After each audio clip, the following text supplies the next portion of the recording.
Je me trouve à Coëtquidan en Bretagne sur l'un des camps militaires les plus importants de France et on suit aujourd'hui 38 jeunes de 18 à 24 ans qui s'entraînent à devenir militaires, qui veulent s'engager.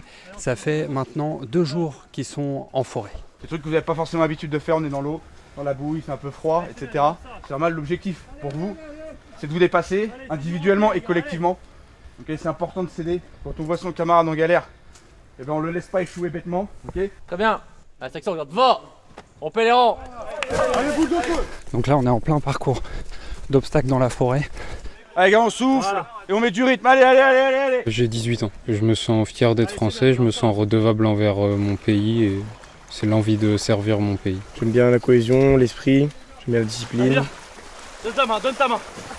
Alors moi c'est le lieutenant Arthur. On leur apprend le fond de sac du soldat, donc ça va être les actes réflexes et les actes élémentaires. Bloque la corde avec tes pieds. Vivre sur le terrain, utiliser son arme, tirer, se déplacer. Il y a aussi tout un volet aguerrissement et dépassement de soi qui est très important dans la formation. Lève ton pied à fond et tu pars en arrière. Allez, vas-y. Et tu remontes comme une horloge. Envoie ton talon vers l'arrière. Si tu laisses vers l'avant, tu vas pas monter. Plaque tes hanches, plaque ton bassin. Oui, alors moi je suis l'officier Maxence. C'est la première fois qu'ils font ce genre d'effort. Pour une première, c'était un bon groupe. Ils se sont donnés, ils se sont dépassés, c'est ce qu'on veut voir. Et surtout, ils se sont aidés. Donc l'objectif est rempli là-dessus, à ce niveau-là. Carrez-vous, Pompéan. Force et honneur. Grand 3 vainqueurs. Alors l'armée, elle arrive à recruter. Son problème, c'est davantage de fidéliser ceux qui sont là. Chaque année, il y a 10% des effectifs qui sortent de l'armée, qui repartent donc dans la vie civile. Et parmi eux, il y a des déserteurs, environ 1000 désertions par an. Tout ça, ça se juge.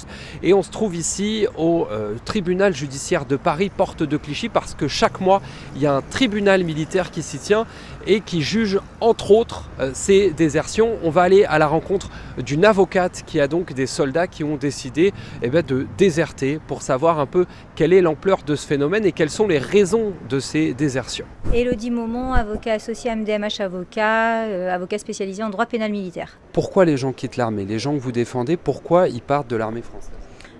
Il y a le mauvais profil. En fait, la personne qui s'est engagée et dont on aurait pu penser presque au départ qu'elle n'était pas vraiment faite pour l'engagement militaire qui est extrêmement exigeant. Ça, je dirais que c'est plutôt une problématique de RH et de ressources humaines et de mauvais recrutement. La deuxième chose, c'est la déception. Et ça, c'est une grosse cause de départ, en tout cas, des déserteurs.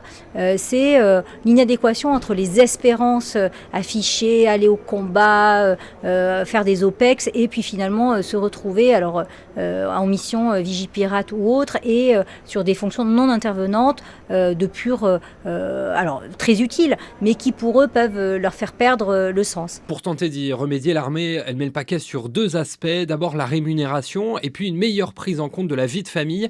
Le général Arnaud Goujon est le sous-directeur du pôle recrutement jeunesse au sein de l'armée de terre. Pour fidéliser les compétences les plus pointues, on a revalorisé les grilles salariales de nos sous-officiers dans un premier temps, de nos officiers tout récemment. On a mis en place tout un plan d'accompagnement pour les familles avec un travail sur l'offre d'école, l'offre de logement quand les gens déménagent, parce que la mobilité, c'est un des marqueurs importants d'une carrière militaire, et de prévoir davantage le déroulement d'une carrière. Et pourtant, malgré ces difficultés, la France a aujourd'hui une bonne armée, à en croire les spécialistes. Le pays compte 200 000 militaires d'actifs et 47 000 réservistes.